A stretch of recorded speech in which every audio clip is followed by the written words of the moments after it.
அனைவருக்கும் வணக்கம். இன்று நாம் ஒரு புத்திசாலி பெண்ணாக நம்மை எப்படி செதுக்கிக் கொள்வது என்பதை பற்றி பார்க்கப் போகிறோம். புத்திசாலித்தனத்தின் முதல் அடையாளமே தேடல்தான்.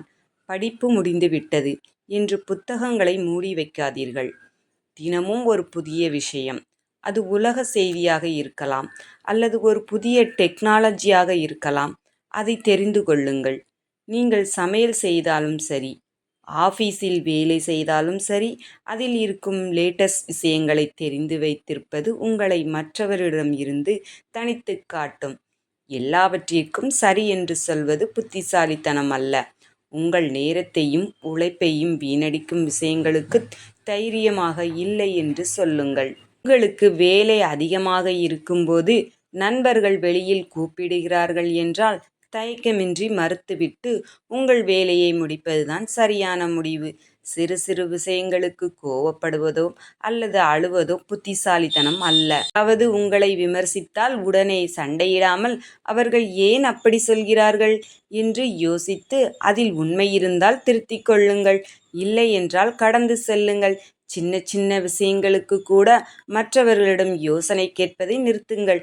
உங்கள் உடை, உங்கள் படிப்பு, உங்கள் முதலீடு என எதுவாக இருந்தாலும் சரி, பலரிடம் கருத்து கேட்டுவிட்டு இறுதி முடிவை நீங்களே எடுங்கள்.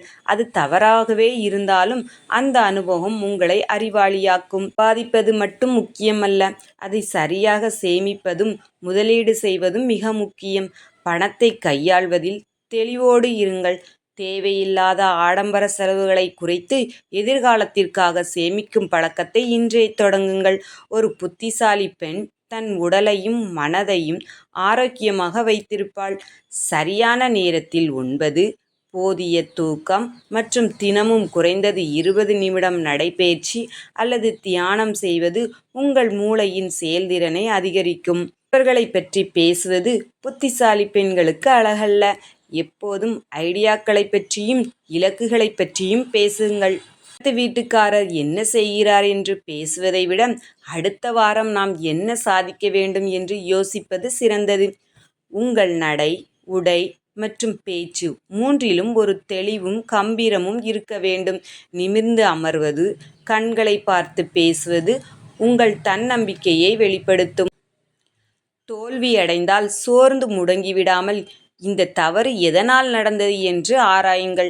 நீங்கள் தொடங்கிய ஒரு தொழில் நஷ்டமடைந்தால் அதையே நினைத்து வருந்தாமல் அடுத்த முறை என்ன மாற்றம் செய்யலாம் என்று திட்டமிடுவதுதான் புத்திசாலித்தனம்.